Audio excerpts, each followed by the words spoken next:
recorded live in Jacksonville, Florida.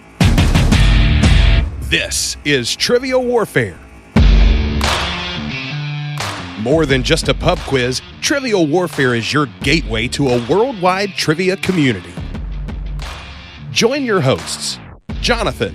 Take these broken wings, it's Mister! Broken wings. Son of a bee sting! Chris. I thought it was about a tree falling. I thought it was talking about a person going down. Oh, no. Really? Yeah. Oh, really? Carmela. My vodka's telling me that no, they didn't. And the answer is yes, they were in 1854. You lied to me!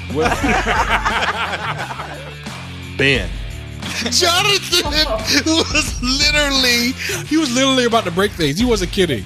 He was about to get it from his desk and destroy something valuable. And the rest of the Trivial Warfare Army for another week of fun and games. Now here's your host, Jonathan Oakes.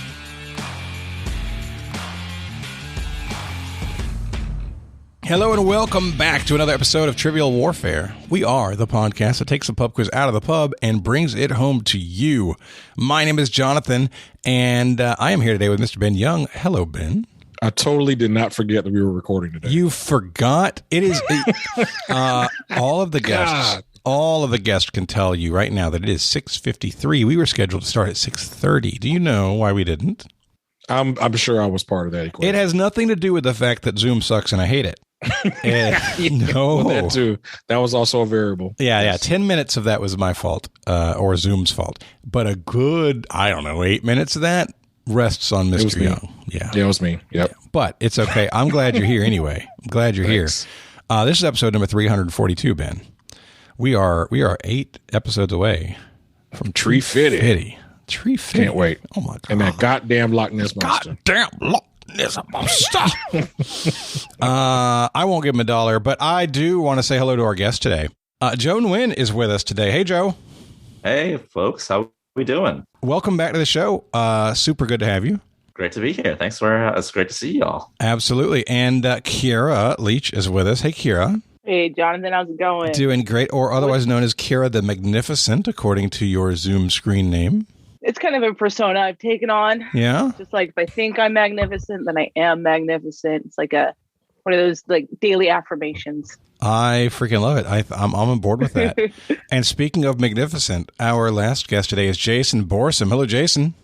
Oh, that is not the intro I deserve, but I will take it. How you doing, Jonathan? How you doing, Ben? I am good. You are magnificent to me, my friend. And I'm going to get to know each of you a little bit better. So let's start with Joe. Joe, tell everybody where you're from, what you do, and something fun about yourself. Sure. Currently based in Brooklyn, New York. I am an attorney by day, and for the past couple of months now, back in a bar hosting trivia again, 3 nights a week. Yeah, it's awesome.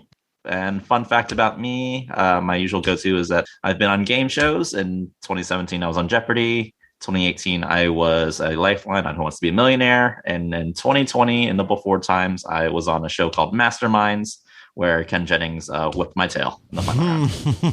Yeah, it happens. It happens to everybody except for me, who never gets a chance.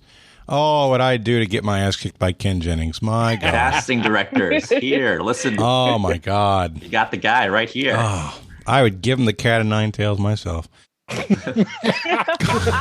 Well, Joe, you've always been a clean cut fellow. I need you to tell everybody how long your hair is right now. My hair is very long. I have not gotten it cut since January 2020. Guy, we can't see his nipples because his hair is so long. That is the reality right now.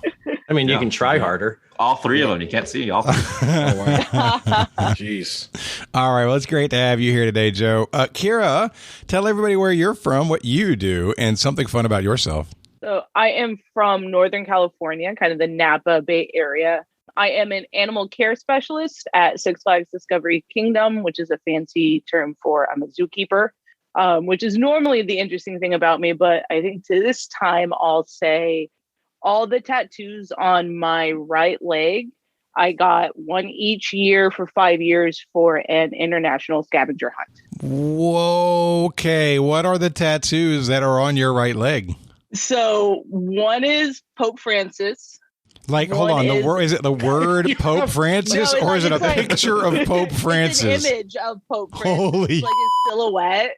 Yeah, that was legitimately the task was get an image of Pope Francis tattooed on your body. Wow. Yeah. A pineapple with, what's the guy with the mustache and the nose? Snidely Whiplash? No, with the glasses, Groucho? like you put them on Groucho Marx. Yeah, Oh. so it's got Groucho Marx's face on it. And then, what else do I have? I can't even see it. My socks are up real high. You don't remember what tattoos you have on your leg? I mean, they weren't really my ideas. One is memorial to Leonard Nimoy. So it's like, the live long and prosper hand. Okay. And then one is the actual name of the scavenger hunt. So it's called Gishwesh. Okay. So it stands for Greatest International Scavenger Hunt the World has ever seen. Okay. It's like huge. I've heard like of this. People all over the world do it. So and then I've got that. And then one was get an inspirational quote. So it says giving up is not an option. With a semicolon. Very and cool. then I stopped doing it like 2020. Oh. Because like I couldn't get a tattoo. There was like you couldn't get a tattoo in 2020. So kind of broke my streak. Oh man. Yeah. The next one should be the numbers 2020 and like a Ghostbusters cross out sign over 2020. That'd be legit. Or you could get your favorite podcast tattooed on your I've thought about it. I've thought about it too, to be honest with you. So we'll see who gets there first. I like the helmets. It'd be pretty badass, honestly. All right, so you're awesome. You're magnificent. Glad you're here. And Jason Borsom, tell everybody where you're from, what you do, and something fun about yourself. Sure. So I'm Jason Borsom, based out of the Chicago area, where I am a pub trivia host, and apparently now I'm a Twitch gamer girl since COVID took most of my primary line of hey, income make it work. away. Oh, I do. I've got the cat ears right over here and everything. I lean in, my friend. So you know how people hate black licorice, like candy? Yeah, no, I hate it. Candy? Hate it, yeah, for not sure. me. Those are my two favorite. Bring them to me every year. Black Halloween, licorice and Easter. what? And cinnamon candy, like hot tamales and stuff. Oh, I like the Love 'em. cinnamon. Absolutely. We have I have some fireballs downstairs. I got it. So you could get like 30 fireballs for $10, but for $11 you could get 100 of them. So I was like, okay, I guess I'm getting 100 fireballs because that's just economics. Yeah, it's like, why would I buy 30 if I can get like 70 more for $1? Don't eat more than 3 fireballs in any given day, y'all. They should have like a medical warning. They will tear your mouth up. I'm not joking. I have permanent damage to my tongue. It feels like I have thrush. It's awful. Wow. I once ate like 4 packets of sour Skittles, and like my tongue was like raw meat. Like it was like beef in there. Oh my God. Gotta be careful. Yeah, you don't know what you're putting in your mouth. Jason, so why the black licorice? What makes you like the black licorice? Yeah, I wish I knew the answer to that question. I think it's because it was my mom's least favorite candy. So every year for Easter, it was the one candy that she wouldn't steal when I wasn't looking at my Easter basket. It's an acquired taste. It is acquired. All right. Well, very cool. So we have a great group ready for this show. This show is going to be awesome, Ben. I'm excited that this is one of the public shows, one of the main feed shows, because I know it's going to be good. And I think we need to get started. So let's hit some warm it up, Chris. It's time to warm it up on Trivial Warfare today. And there's only one person who can warm it up for the TWA, and that's Chris. And sometimes Jonathan. And the part of Chris is going to be played by Jason. So Jason, put us through our paces, my man.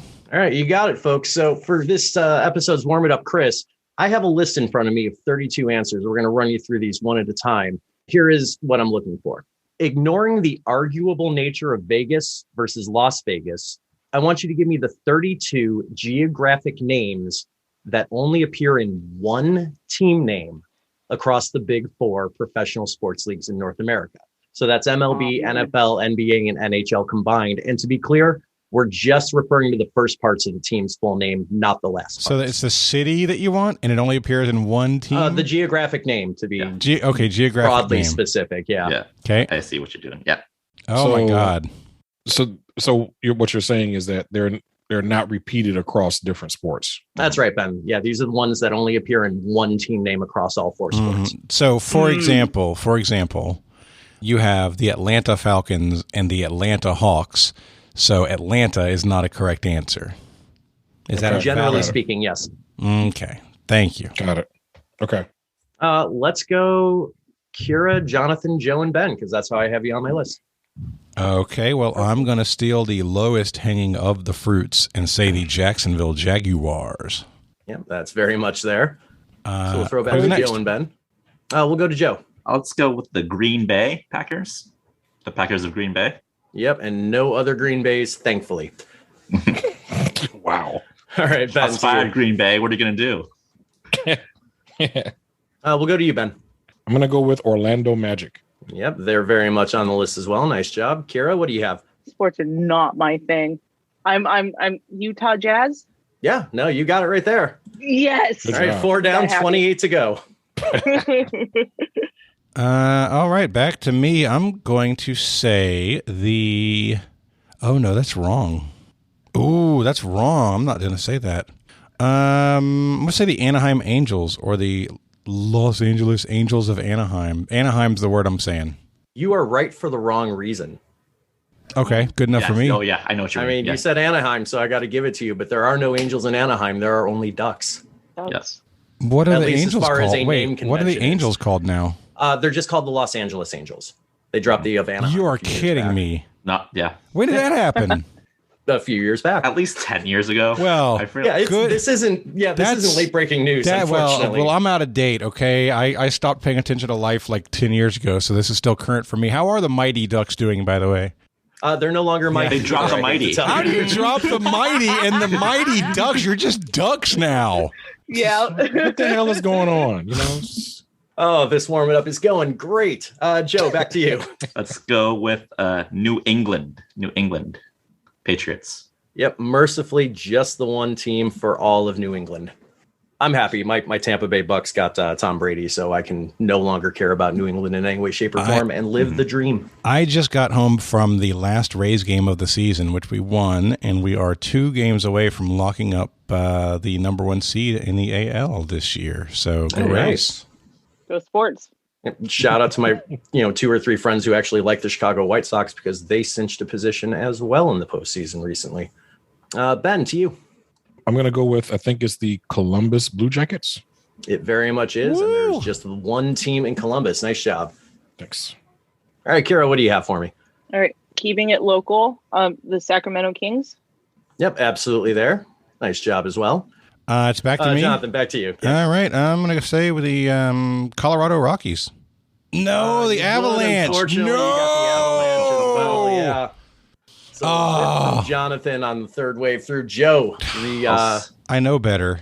I'll go bring with him back. Golden. Yeah, I'll go with Golden State Warriors. Absolutely right. It's not a state name, but it is a geographic name, so you're good to go. Ben, what are you thinking? Oh boy. I am struggling here. Let's go with Baltimore Ravens. No, Orioles. You got the Orioles. Orioles. All right, Kierah, you want to show them up a little bit? What do you have? Oh, I mean, you kind of said it, and I don't know. The Tampa Bay Buccaneers. Tampa Bay Rays. I just said I went to the Rays game. Yeah, we Baseball? talked about both teams. Sadly. Lightning, the Oh, Lightning. Yeah. Yeah. Yep. Nope. Yeah, and eventually a Tampa Bay basketball team called the insert punchline here. Jonathan, back to you. All right, I'm going to try the... Oh, God, I just thought of the other one that's named that. Holy crap. Let's say the Charlotte Bobcats. Again, right answer, wrong reason. They're the Charlotte Hornets again. Yeah. Yep. But there is Was this in the last 10 years? Yes. Friggin' It was definitely. Yeah, it was like 2013, I think they readopted the Hornets. name. somewhere in Hey, there. Charlotte, that's all I need. It's a whole complicated name Switch movie with New thing in the Orleans, NBA in the last 15 years or so. Mm-hmm. Joe, what do you got? I am a 40-minute walk from where the Brooklyn Nets play. Yep, just the one team named for Brooklyn. Mm. Back to you, Ben. Let's go with Tennessee Titans. Yeah, a couple teams in Tennessee, but just the one named for the state. So you are good to go. And Kierah. I'm just static. Detroit Lions. There's Lions and Tigers, no Bears, thankfully. Okay. No, did not know that. Yeah, And we've also got Red Wings and Pistons to round out the 4 set. Oh wow. I was. Yeah, yeah. Hey, you were only off like 3 teams. Take the moral victory on that. Jonathan, what are you thinking? I'm going up to Canada, I'm going to say the Edmonton Oilers. I feel like you're going to open a floodgate by doing that, but you're absolutely right. Yeah, it does. Did y'all forget about Canada? We all forgot about Canada. I didn't Sorry. forget about Canada. I just gave wrong answers before that because I thought I were right. Yeah, to avoid confusion, I made sure to say sports leagues in North America in the ask instead of just the U.S. Mm-hmm. All right. How about you, Joe? Let's go with Calgary Flames. Absolutely right. No Stampeders in the 4 major leagues because the CFL apparently doesn't count yet. Ben? I'm going to go with the Indianapolis Colts. Nice pull there. You are absolutely right. Just the one team named for Indianapolis. Kierah, does that give you any inspiration for moving through? I mean, I know there's Toronto, but I feel like there's like more than one in like the Toronto Raptors. Is that a thing? It is a thing. Mm-hmm. But so are the Maple Leafs and the Blue Jays. Oh, I knew there was hockey. Yep. There was hope because it didn't seem like you had locked in officially. Maybe Kierah will talk into a correct answer. Jonathan, how about you? I'm going to risk wrong again. Instead of going back to Canada, which the list is growing, I want to say the Texas Rangers. Yeah, you're good to go on that. All right. Oh, good pull. Couple states on this list overall. Joe? Go back to Tennessee and say Nashville Predators. Oh, yeah. Yeah, despite the size and popularity in Nashville, just the Predators down there. Or up there, relatively speaking. Ben? Indiana Pacers. Mm-hmm. Yeah, I was hoping Kierah might pick up on that off of Indianapolis, but yeah, the Indiana Pacers are covered. Nope. Back to you, Kierah. I don't even know what sport the Indiana Pacers are. Just throwing that like, there's my worst subject. It is sports. Okay, the San Diego Chargers. Yeah, you got that one. Nice job. You did what I did. You got the city. Yeah. Why the Chargers are in Los Angeles the now? Chargers are in LA, but now you just San Diego Padres are the only team in San Diego now. I was just about to say it. Oh, I had a Jonathan moment there where I thought my research was wrong. I'm like, no, there's the Chargers and the Padres. And then, oh, right, the Chargers moved. They did. I didn't even know the Chargers moved. When did that happened? Yeah, they can't sing it. A lot of years LA ago. residents. How many do we have? Everything in sports happened a couple years ago.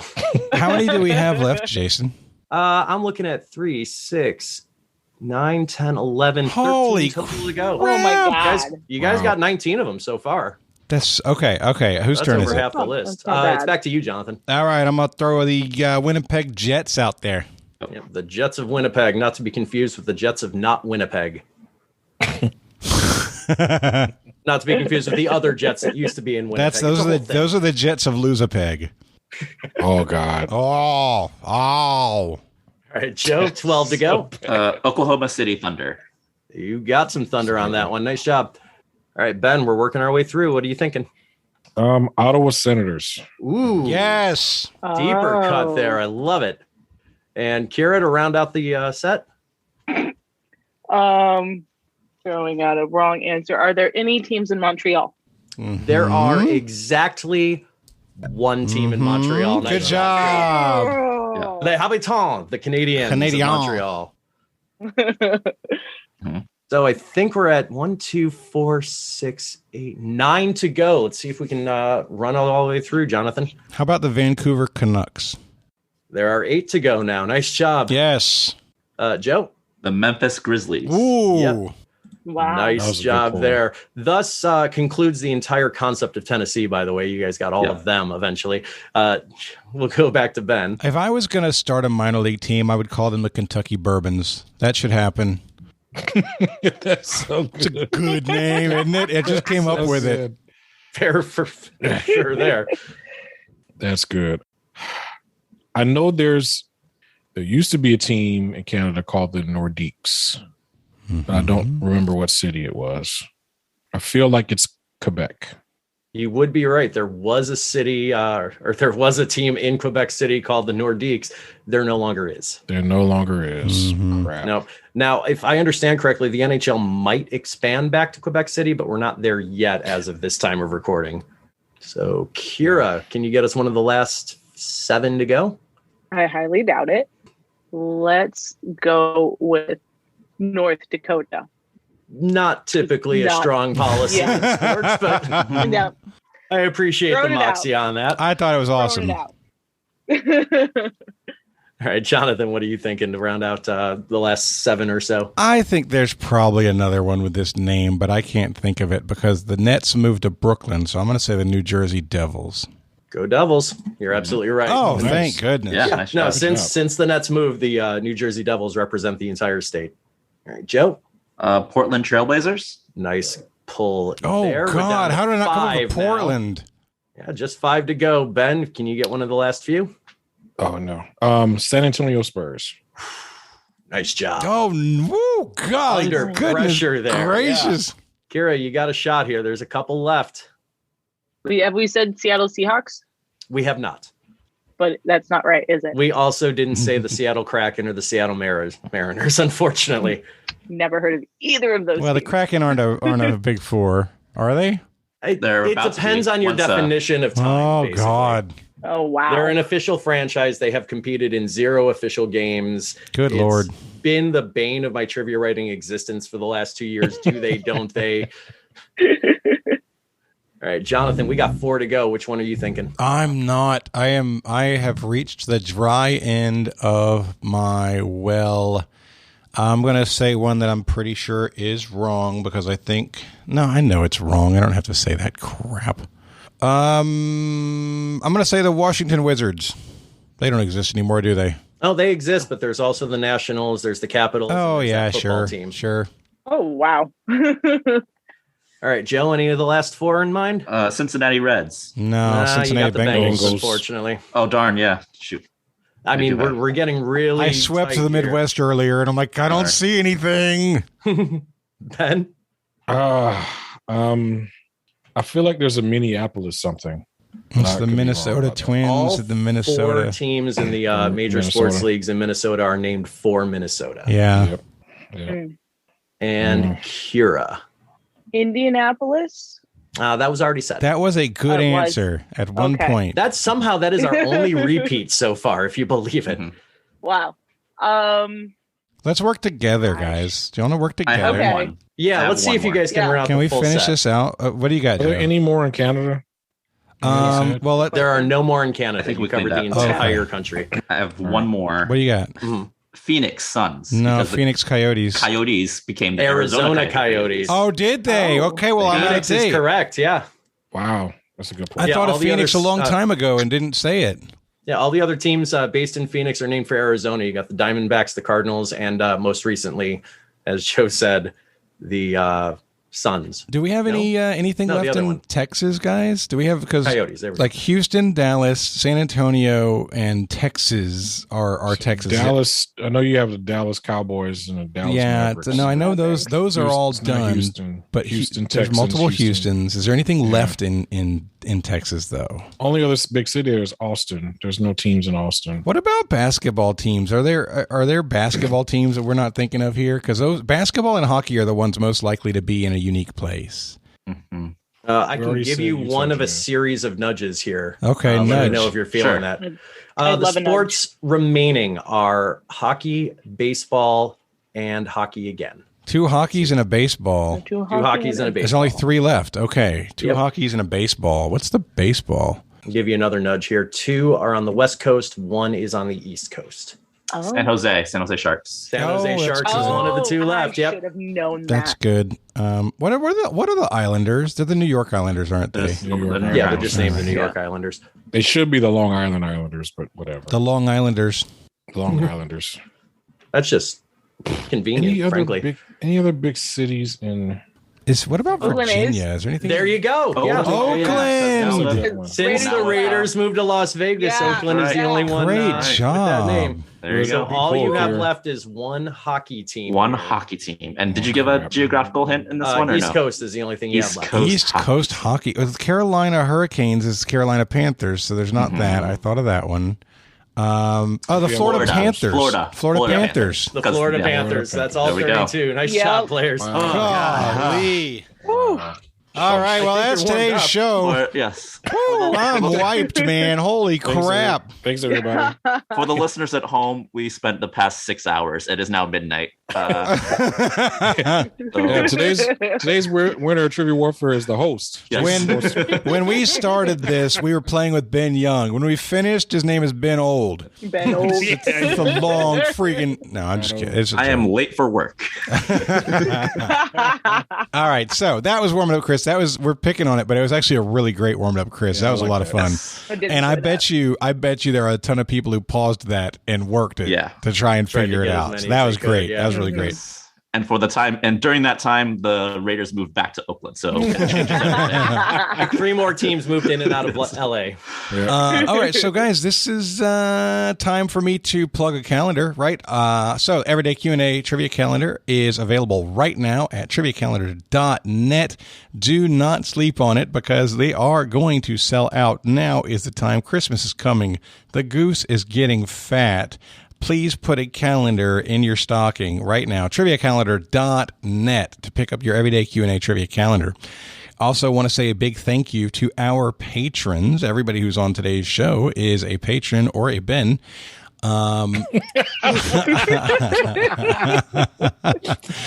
Most patrons pay us. I pay you, Ben. You're my least favorite patron. No, I kid, obviously. I love Ben. The show, honestly, isn't the same without him. So, no, I do want to encourage everybody to go to, what's the website? It is trivialwarfarearmy.com if you want to support the show and if you want to get access to over 200 archived episodes that you cannot hear anywhere else. Go to trivialwarfarearmy.com, sign up at the $5 a month level or higher, and get what there is to be had. All right, today's episode is number 342. 342. The game is going to be Ben and Joe versus Kierah and Jonathan. Jason is hosting, and it's time to play the game. Play us. Oh, yeah. Y'all know what time it is. This is Mr. Literature himself, cordially inviting you to the game. This is 6 rounds of trivia goodness. 3 questions per round. Every right answer gets you 10 points. In the middle, we'll take a pause for the cause and ask a midpoint question worth up to 20 juicy points. After round 6, you can wager any or all those points you've been building up and take a shot at the final round. It's a series of theme-based questions we call the Gauntlet. It's just that easy, baby. But this game ain't gonna play itself, players. Let's get it on. All right, let's get rolling, Jason. All right, let's bring you on in. We're going to start things off. Round 1, question 1. The category is Romer Has It. If you had a friend in ancient Rome who acted really nice to you in person, but badmouthed you to your friends when you weren't around, what Roman god would you likely compare them to, considering his most common depictions? We get to lock in, Ben, with that? Yeah, we can lock in. Okay, we'll lock in. All right, Kierah, that means we can talk. So far, we're like, okay, Roman gods, something with 2 faces, because you're talking about somebody who's two-faced. Two-Face from Batman, not a Roman god, so it's not Harvey Dent. No. It's like drama. Is that like of a god? That's kind of what I was going for. Is like, okay, we got in the theater, you have the happy face, sad face, 2 faces, and I don't know if there's a god who that's Jason's showing us a tattoo. Put your shirt back on, Jesus. I remember all my tattoos, so I can show them to you at will. Let it be known the host is distracting. Kierah to aloe vera. She just got burned. Let it be known the host is distracting the players. Is there? So yeah, I'm on board with that. I don't remember if that's like a Roman god or not, but it's certainly not one of the ones that's a planet. Right. That's not Mercury. Mercury is Hermes. Venus is Aphrodite. Mars is Ares. Jupiter is Zeus. Saturn is Kronos. Uranus is whatever the other one's name is, and Neptune is Poseidon, and Pluto is Hades. None of them have 2 faces, so it's not one of those. Right. I don't think drama is the name of a god. Mm-mm. I don't remember.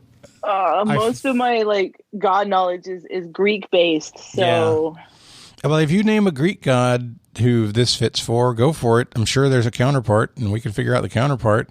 I mean, I was thinking Narcissus because he would like, but he's just full of himself, so I don't think that would be like Two-Face. I'm right here, Kierah.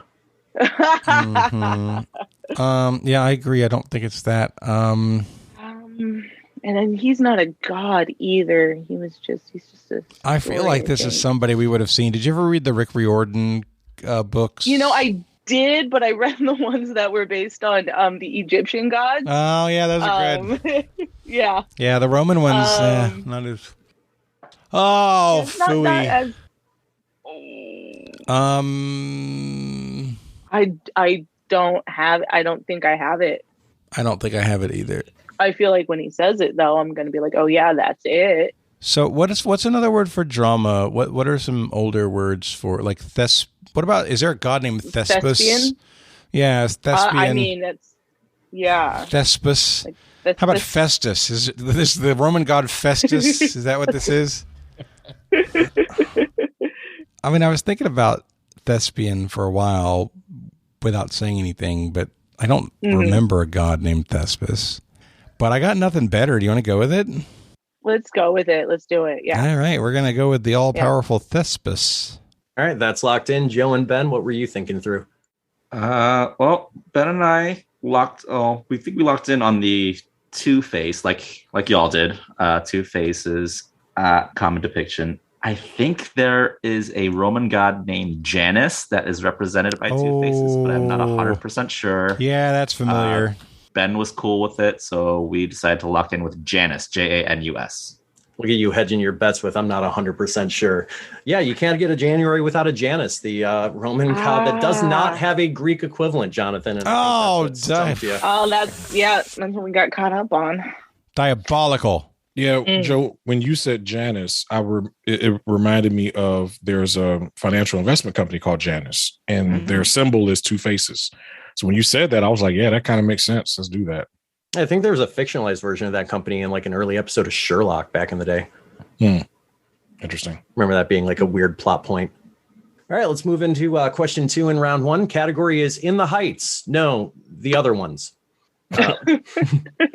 What native of Jackson Heights, New York gets name dropped in the lyrics to Hey Ya and Independent Women Part 1, largely off her Hollywood success in the early 2000s? What were the songs again? Songs were Hey Ya and Independent Women Part 1. Oh, you know what? It's the other one. The second one. Oh, I think you're right. Yeah. Yeah. Yeah. I just so happen to have listened to Hey Ya in the last 2 or 3 days. Was on a road trip. Let's do it. All right, we're locked in. Okay.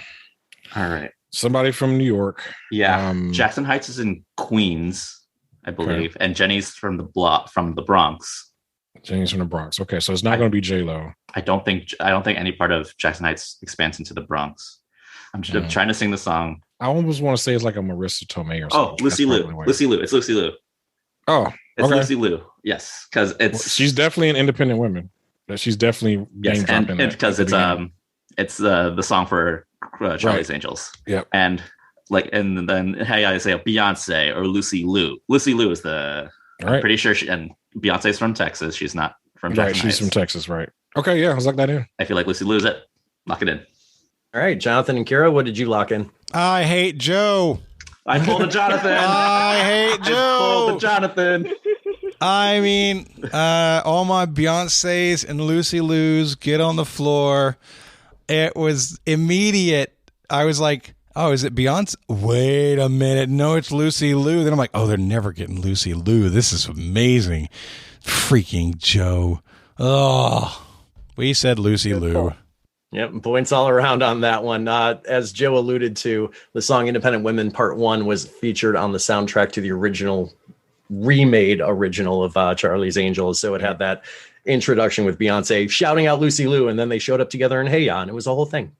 Yeah, that was her name is the first words in the song. I don't know why I didn't think of that. Like, really? The first thing she says. What is it? Dun, dun, Lucy Liu with my girl True. Cameron D and Destiny. Charlie's Angels. Come on. That's the first thing she said. Yeah, the problem is it's in that pre-song part, so Yeah. the brain just kind of goes right over it. Yep, the prelude, the preface, which I never read in any books. The foreplay, really, to independent. Question 3. Yep, keep on going.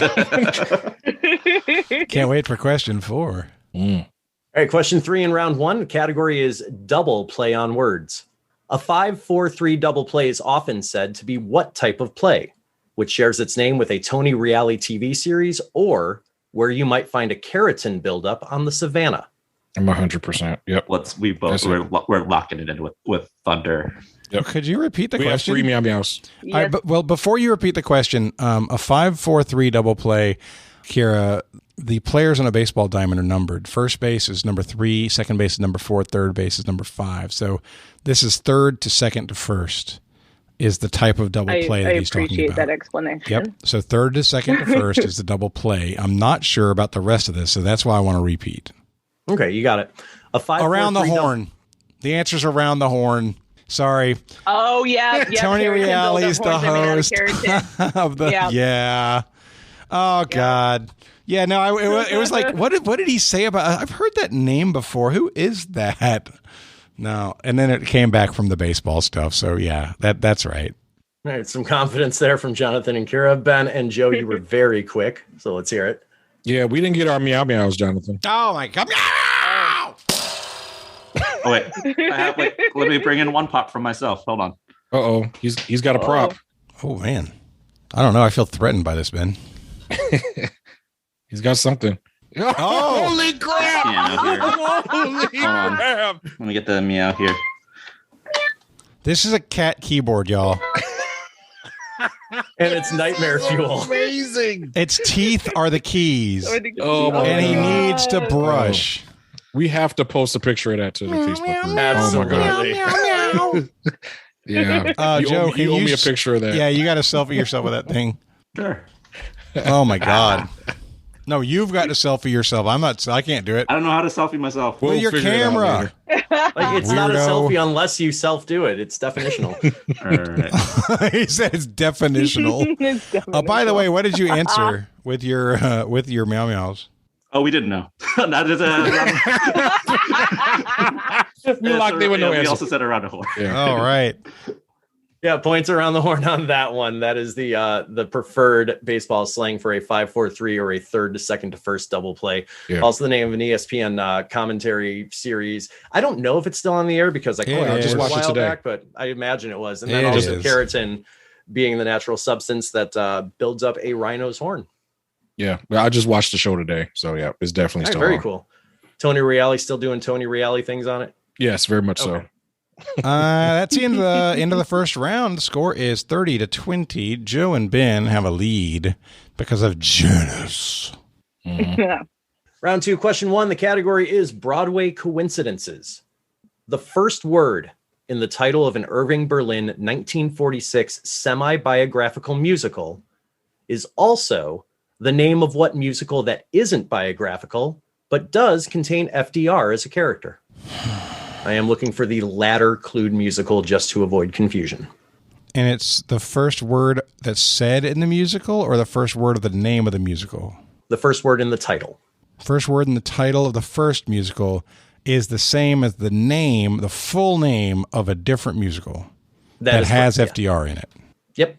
The second one wasn't also by Irving Berlin, was it? The clue didn't indicate either way. All right. We're going to lock in. Yeah, we're reluctantly locked in. Oh man, I really don't know, right? Yeah, I really don't know. Irving Berlin musicals, that's not something I can even think of. So we're just basically searching for one named musicals that might have FDR. If you were doing a historical musical about the events of World War II or the history of the 30s, the Depression, that kind of stuff, that would make sense, right? So Right. I don't know any musicals that have Pearl Harbor as a set piece. There's a musical that is about sailors on leave. Yeah, tell me more. I don't. Something more than like You're not talking about like Madame Butterfly or Pirates of Penzance or something like that, are you? No. Okay. Sailors on Leave. I've got a big sack of nothing. Mm-hmm. Me too. Don't know it. I mean, if Hot Springs or something like that was the name of a musical, but it's 2 words. Kennebunkport, the musical. Oyster Bay, or wherever the hell the Roosevelts are from. I don't know. I mean, it could be something about like the Recovery, Hot Springs, Georgia. I think it was in Georgia. Mm-hmm. But I don't know one name. I don't know a one-name show for this. I don't know a show for this. And the clue doesn't help because I don't know any dang thing about Irving Berlin. Let's just say Stars. Maybe it's Stars and Stripes for Irving Berlin. So we're gonna say Stars. Love that answer. Let's say Stars. Woohoo! Stars. Whee! All right, we'll see if Joe and Ben agree with you. What are you guys thinking? Oh, we do not agree. We're not sure. Well, we didn't get that answer, but we're not sure either. Theater is one of my weaker subjects, but I feel like something stuck with me. I know nothing about Annie Get Your Gun. I'm guessing about Annie Oakley, but I have no clue if it's semi-autobiographical did you say autobiographical or biographical? Semi-biographical. Oh, so it doesn't have to do with anything autobiographical. Annie Get Your Gun is about Annie Oakley, and that makes me feel more confident about the musical Annie, which was set around that time. And I guess FDR would be a featured part in that. So we went with Annie. Yeah, points are going to be going to Joe and Ben on this one. The Irving Berlin semi-biographical musical is, in fact, Annie Get Your Gun, about Annie Oakley. FDR makes an appearance in the musical Annie. As soon as you said Annie, I was like, that's it. I hate it. I hate it. Oh, my God. It's a good question. As long as I brought your ire up, I feel like I brought my A game. Oh. All right, question number 2 in the round. Category is Historic Dudes I Love. Henry was the first name of what Welsh privateer, governor, and eventual namesake for something arguably spiritual? I think Ben and I can lock in. Oh, God. Oh. I'm busy trying to comprehend the question. They're busy getting the answer. Yeah, we get to flounder. Henry can also be a Hank, just if that matters. A privateer is a polite word for pirate in most cases. If we're talking about a Welsh pirate, does that help at all? A little bit. Governor and namesake for something vaguely spiritual. I mean, like, are we talking about like vaguely spiritual, like Burning Man, or like, or is that the kind of peyote? Something vaguely spiritual. Could that be Henry Orgasm? Old Henry Orgasm. Vaguely spiritual. That's in the lead for the show title. Spiritual experience. Could it possibly begin with a B? Maybe. Oh my God. How is it that this name isn't coming to me? These night games. I'm busy. I had work all day. I'm tired. I got excuses. Right? Henry Pym, Henry man. Longfellow, Henry. Oh, Henry. No, I think this person went by Henry. Mm-hmm. Henry Joyce, Henry Elliot, Henry. Wow, golly. No, I think this is the one that was, I mean, this is to go from being a pirate to a governor. You know what? It might be Henry James, and I'm just stupid. I don't have anything better. I think Henry James is a writer. Might as well just go with Henry James or... This is awful. Yeah. Oh, you know what? We're thinking of Sir Walter Raleigh. Are we? That's who we're thinking of. We are. It is. Yeah, that's exactly who we were describing. Well, it ain't him. So we're gonna and James ain't a spiritual experience, but we're gonna say Henry James because we suck right now. All right, I'm gonna circle back on something with you guys in a moment, but let's go to Joe and Ben and see what they said. Oh boy!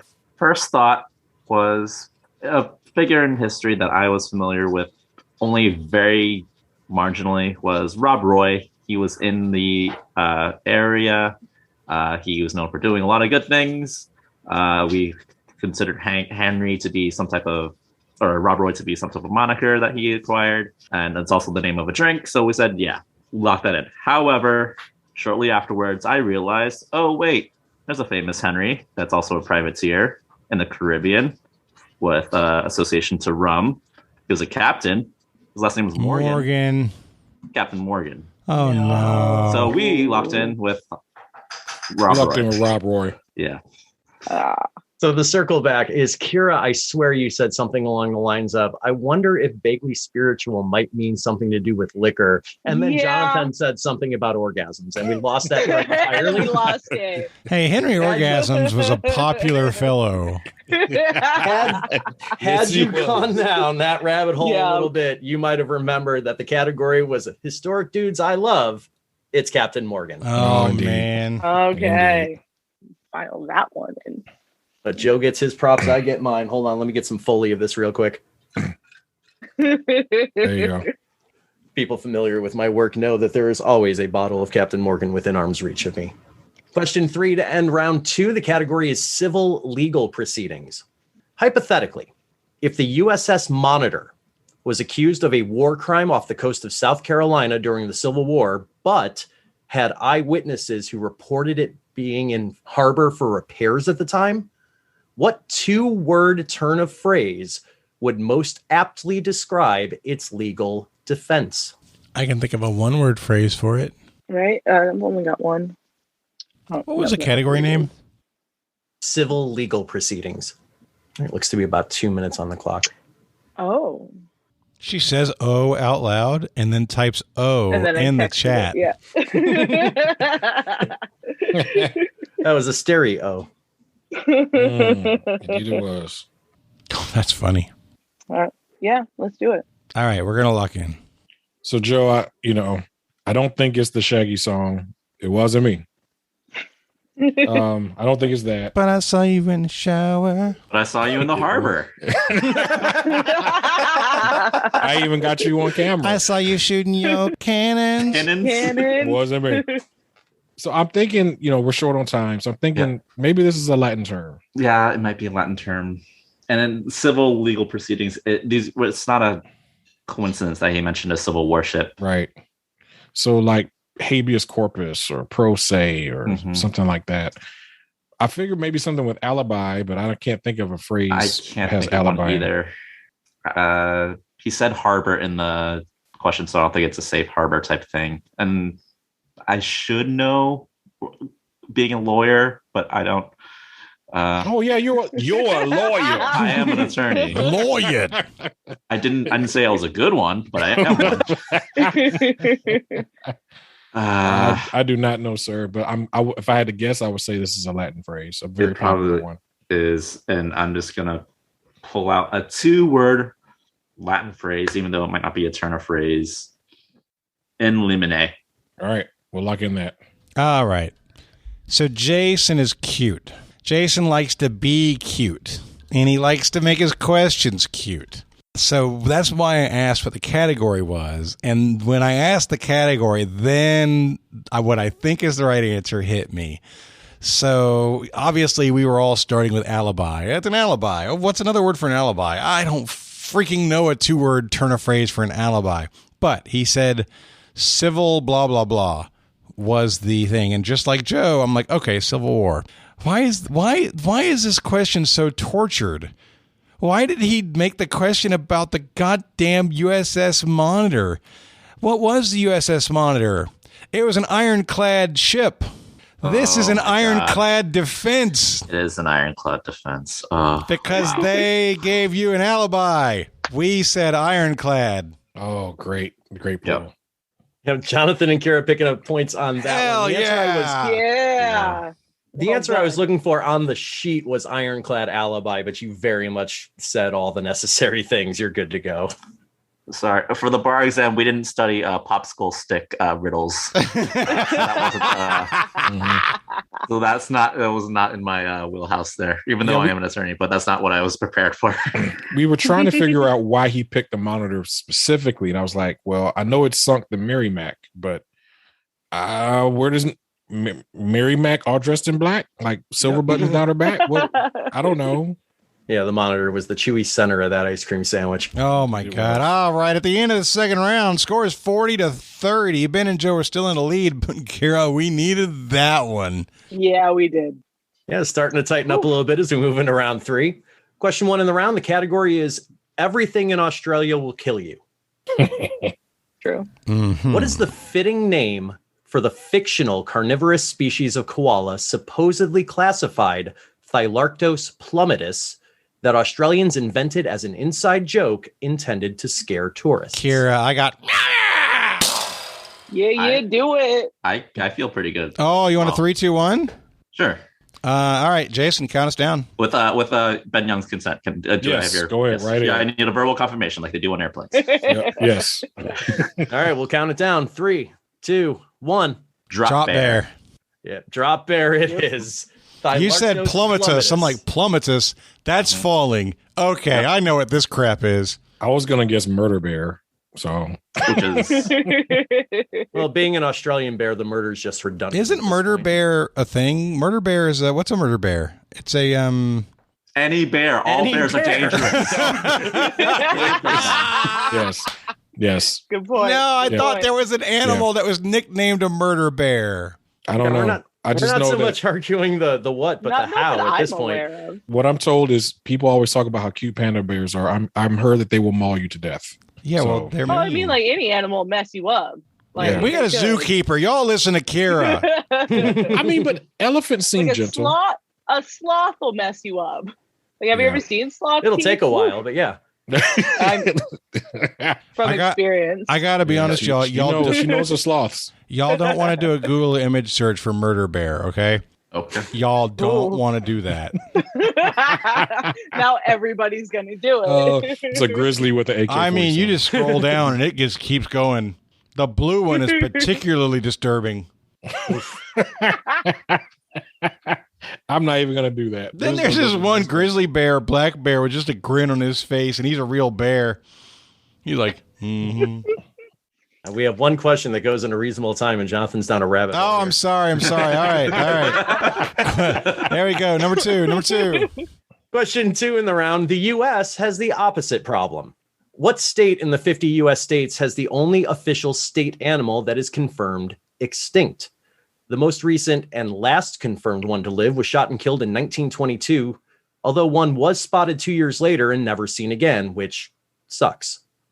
We're looking for the state, not the animal. The state, correct. Okay. Oh. All right, we're gonna lock in. All right, Kierah. The two most Okay. popular, quote unquote, popular animals that went extinct in the 1900s, in my mind, would be the bison and the carrier pigeon. The carrier pigeons used to flock like nobody's business. They were everywhere. They covered the skies. And a carrier pigeon is exactly the kind of thing that could get shot and have Right. have one be spotted and then disappear and not see it again because it's a bird. It flew away, right? Because it fly It's away. harder for a bison to be spotted and not seen again because you follow that son of a gun. But both of them would have been shot at, especially the bison hunted to extinction in particular. What state would Either, that be? yeah, I was about to say, do either of these ring a bell Yeah. for a state? If I was giving a state, I'd say Colorado for a bison because they like buffaloes as their teams. I mean, you have the Buffalo Bills, which is a bison kind of thing, which so it could be New York. Hannah, like where would there have been like a large amount of bison? I mean, if I was just At, like, guessing, one if we're time. guessing a state for that, it's either New York Yeah. or Colorado in my mind for the two reasons I named. Okay. Mm-hmm. You know what? I don't know. I'm good with New York or Colorado. If you want to pick one, I like New York. coolio. Don't know why. Let's say New York All then. right. All right, sounds locked into me, Ben and Joe. So I'm pretty sure bison aren't extinct. I mean, Ted's Montana Grill serves bison. They have to not be extinct, Oh. right? I mean, yeah. I just want to make sure I wasn't crazy. I felt like I've one heard of of those bison. two things were extinct, but maybe I'm either buffaloes or bison. I thought one of them went extinct. I thought they were hunted to extinction, but I guess maybe I'm completely wrong. I don't know. There could be Ted's some is lying to North us. American bison. Yeah, we weren't anywhere in that neighborhood, so Well, thanks for throwing shade on our answer, Ben. What's your answer? Just like What's your answer, shade boy? We don't know the answer, but we know yours is wrong. I've had There's a lot of wrong answers. Days. We spotted one, is what they're saying. I've eaten bison in the last month. That's why I'm like, I thought I was going crazy. Well, why are you contributing to their endangerment, Ben? We're trying to get the population back. Blame Ted Turner. Don't blame me. No, I also eat bison, and I've heard over the last few years that because they're now a consumer product, it's actually helping grow the population back. Good Lord. Because capitalism. So, thank you, Ted. Mm-hmm. Joe was thinking cuckoo, and I feel like it might be condor, because I feel like I saw an SNL sketch years ago where like someone found the last surviving condor and they ended up like beating it with a baseball bat or something and killing it. And I'm pretty sure that they were native to California. And Joe decided to go with me, so we locked in California. It's a California condor that's not extinct. It is not extinct. Oh, there you go. and we mentioned so Joe. So we told what we said. It would have been nice if we had. It would have been nice if we had the zookeeper on our team to confirm this. But I mean, you're not too far off the mark. The California condor went extinct in the wild in the 80s. Yeah. There are still members of the species around, and they're being reintroduced to the wild. So you could make an argument. The fundamental problem is the California condor is not the state animal of California. It's a golden bear. It's the California grizzly bear. Grizzly.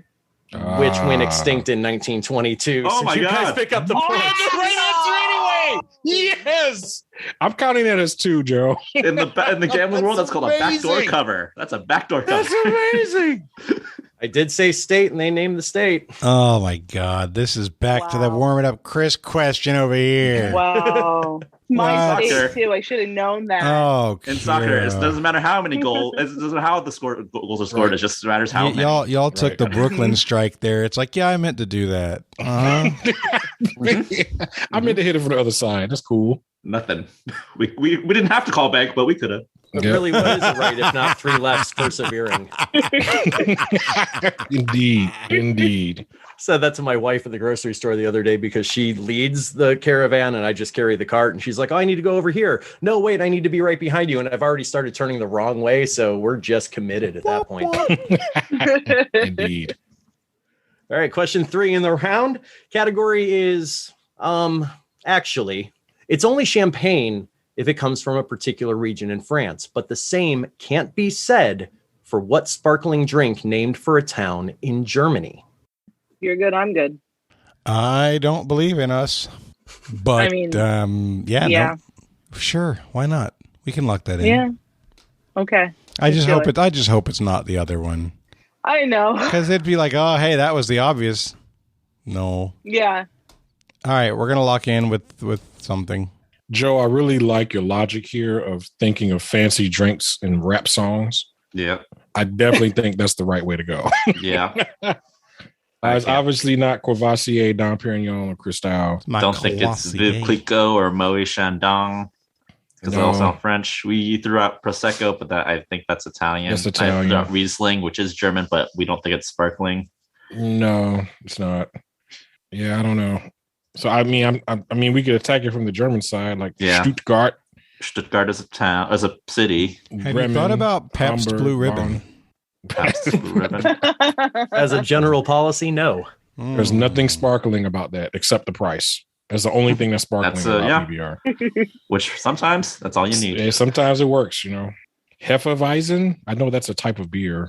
Yeah, I think it's a wheat type of beer, but I don't know. Hey. Hey. I happen to like Hefeweizen. Wheat. I didn't say weak. It's a wheat beer. Oh, wheat beer. Oh, okay. All right.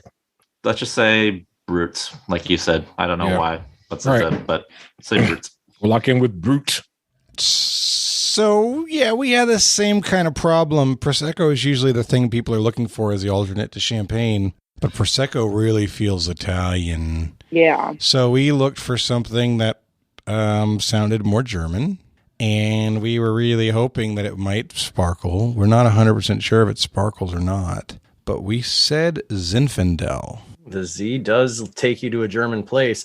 I think, regretfully, both teams labored under the presumption that this drink was alcoholic by nature. It is not. Oh, no. Getting its name in the 18th century from the German village known for its carbonated mineral springs called Seltzer. Oh. We were looking for seltzer, yeah. Oh, no. That's a good question. Didn't know it was named after a place. It comes from the German Seltzerer, which means of seltzers, a place that has water that sparkles, apparently. Oh. Well, all right. At the end of the third round, Joe and Ben have 60. Kierah and Jonathan have 40. So you're saying there's a chance. I love it. Well, having recorded something in the past with one of our two leads here, one of you is about to be very happy. One of you possibly less so. In The Princess Bride. Specifically the book. Well, the book the movie is based on, not the book in the movie, which is also in the book. It's a whole complicated thing. Anyway, in The Princess Bride, Prince Humperdinck categorizes and keeps different types of hunting quarry on each of the 5 levels of creation known as the Zoo of Death. Based on those categories, for 5 points each, give me 4 types of animals that would be found on different levels of the Zoo of Death. Wow. I've read the book once, and it was a long time ago. Come on, memory. Kick in. Kick in. Now, I want to be clear for our players here. I'm not looking for specific examples mentioned in the book. I'm just looking for examples that will fit the requirements of the levels. Read it again one more time, please. Sure. I'll give you the truncated version. Prince Humperdinck categorizes and keeps different types of hunting quarry on each of the 5 levels of creation known as the Zoo of Death. Based on those categories, for 5 points each, give me 4 types of animals that would be found on different levels of the Zoo of Death. If we give you an answer that's too specific, do we get credit for the category, or do you specifically have to have the category? As long as you give me 4 types of animals that I could sort arguably into the 5 different levels, I'm going to use some personal judgment here. Great. It's a broad-based conceptual question, so ties are going to go to the runner here for sure. Yeah, I'm over it, Joe. Let's just lock in. Let's just do it. All right, let me type back so that just to confirm that we're talking about the same thing. Beautiful. Yep. All right, we're locked in. All right, Kierah. It's I don't remember it. And I like Princess Bride stuff, but it's been a long time. So I think that by Zoo of Death, it wouldn't just be things that he hunts. It's things that he likes to hunt that are also deadly, things that could hunt him back, something that could damage him. So I think it's dangerous animals, right?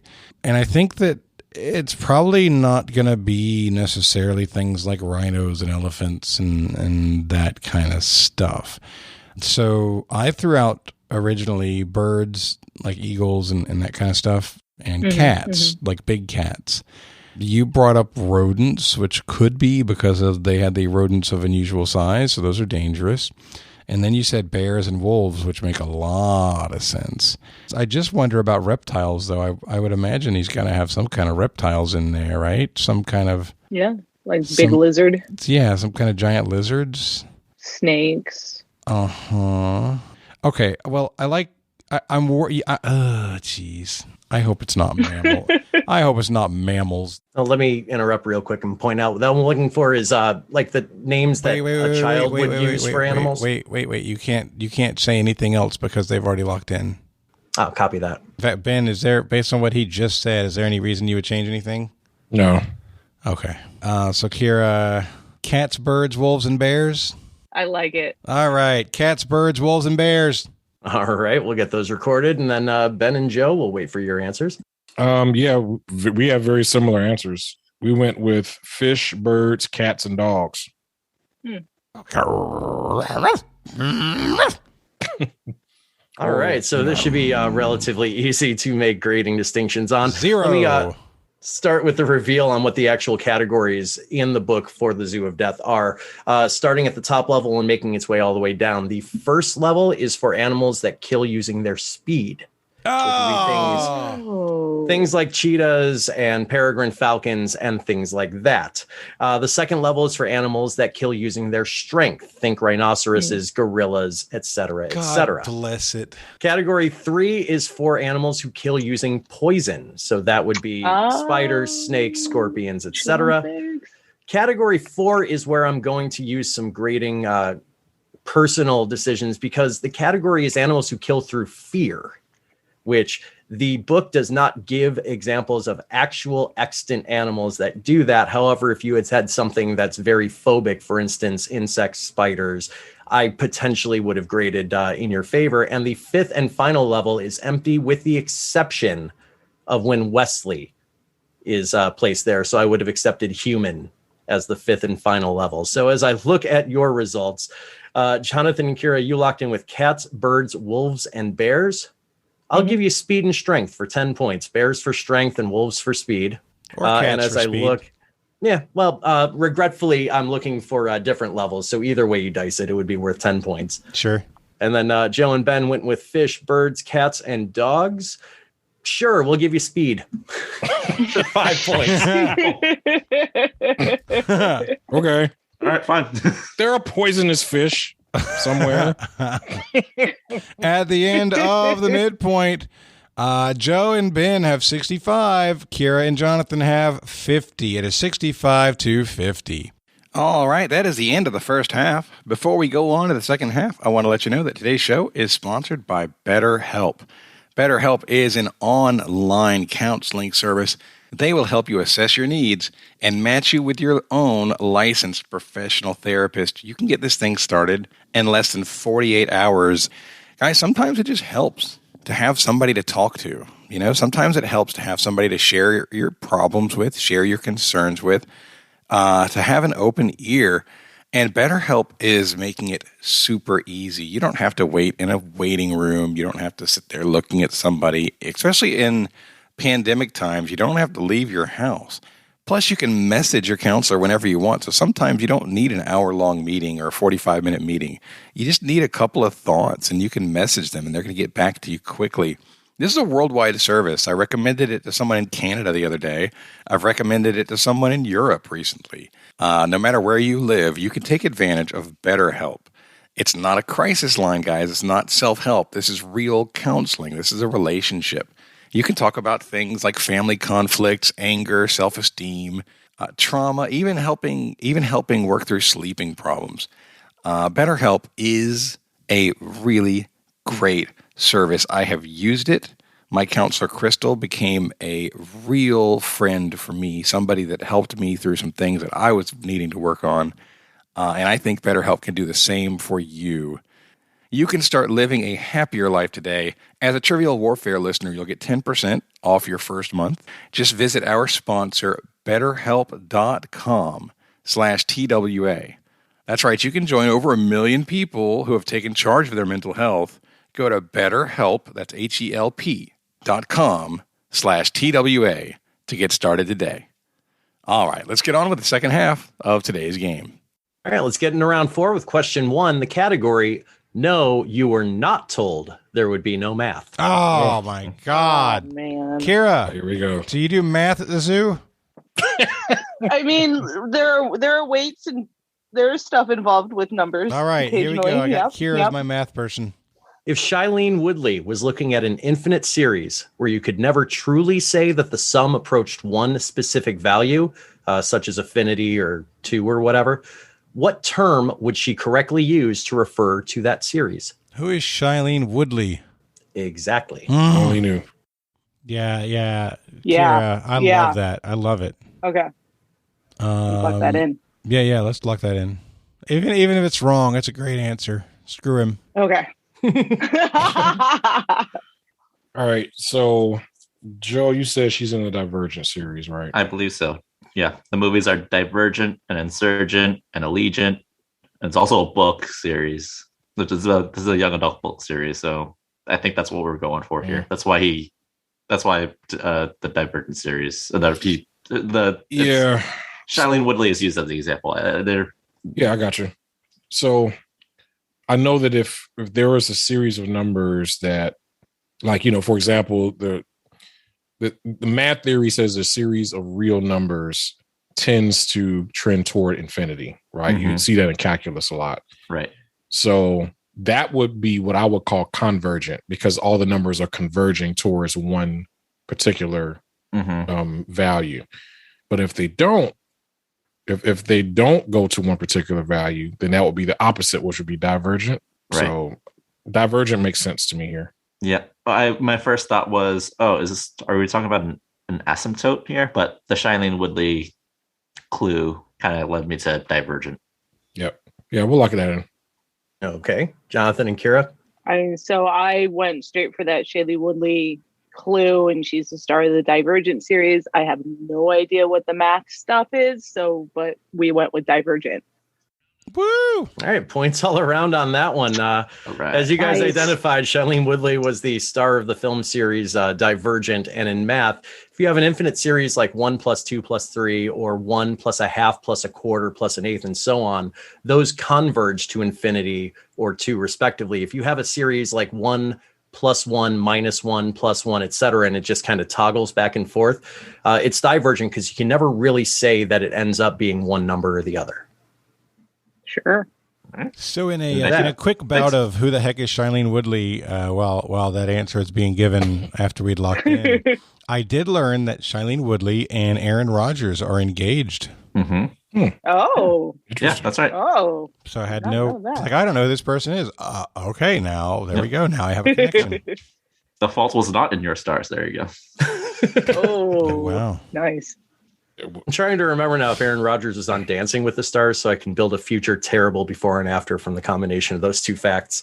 I'm pretty sure he wasn't. He was not. Oh, but he was. He's probably too famous or not famous enough. You could make his fame diverges. You're saying yes, yeah. You could do something with Jeopardy. You need her to be in a movie with Jeopardy in the name. See, this is where you go. Yeah, there you go. All right, question 2 in the round. The category, anything can be a sport if you compete at it. In 2008, Sean Sears defeated Julie Crossley in a televised championship in Las Vegas and earned $50,000 in the process. It came down to the final moment of the match, where Julie used 2 more of something than Sean did, and that cost her the championship. What competitive endeavor am I talking about? All right, we are locked in. Kierah, we're going through all kinds of stuff. We're trying to figure out a game that you win by achieving a goal while using the least amount of things as possible, right? Something like that. And so it's like, okay, Scrabble. No, that doesn't make sense. Dominoes, building houses of cards, card games, like, I don't know, solitaire. What are we talking about? Jenga. I don't know. Yeah, right. Jenga is funny because it was something that came to mind, but it's like two more. Do you need 2 more turns? Maybe, like, could it be turns? Oh.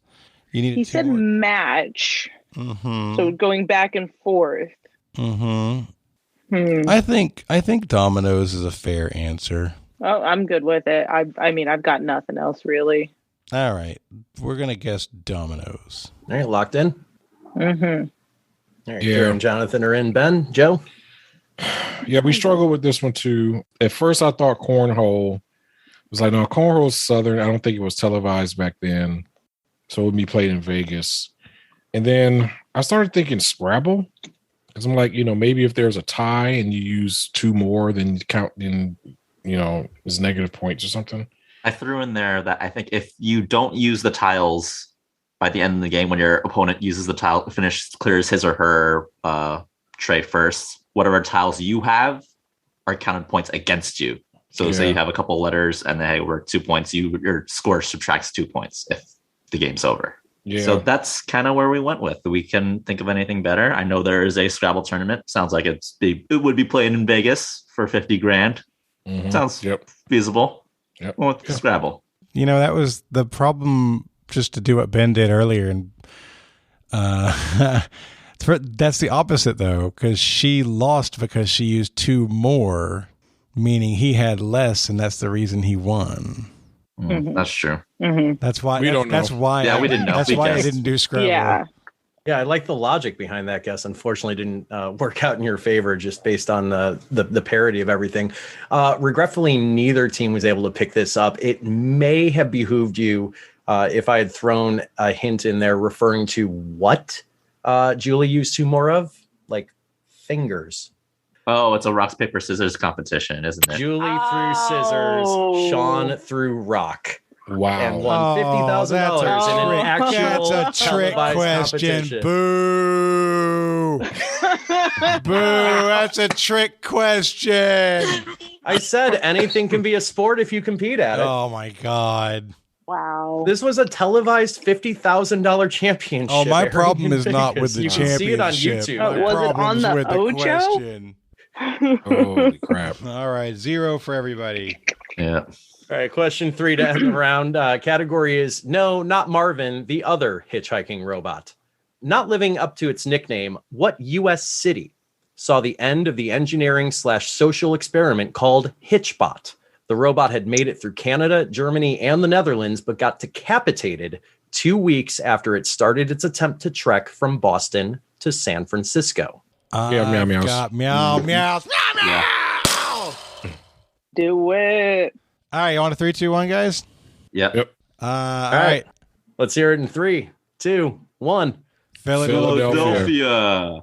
Yeah, no brotherly love for Hitchbot, unfortunately. This was a discussion on this show.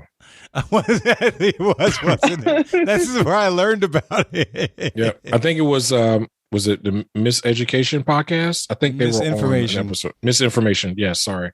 I apologize for mispronouncing your name, but Yeah, don't Y'all be are putting awesome. misinformation out there. misspelling You it. spelled it mispronouncing education. I miss. Yeah. Swiss miss. Miss. Swiss Got miss. like the misinformation of Lauryn Hill going on over here all of a sudden.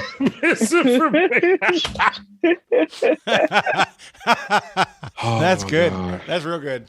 That's good. Yeah, I like it. At the end of the 4th round, it is 85-70. Joe and Ben maintain their lead.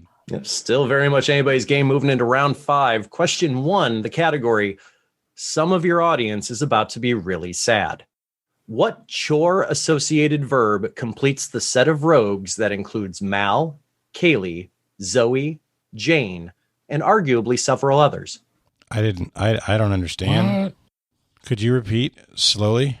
What chore-associated verb completes the set of rogues that includes Mal, Kaylee, Zoe, Jane, and arguably several others? You said set of rogues? Set of rogues. ROGUE? Yep. You're looking You for a Chore-based verb? Chore-associated verb, yes. Mal, Kaylee, Zoe, Jane, and others? And just because I have a friend whose child is named Zoe Jane, I will let you know that I listed 4 names, not 3 there. So you want the name of the group of rogues? Nope, I'm looking for the verb that completes the set. Completes the set of names? Yeah. I've given you X names in a group. I've left one out intentionally. Yeah, okay, that that's- name is that- a chore-associated verb. All right, I think we're at 2 minutes. All right, we're locked in.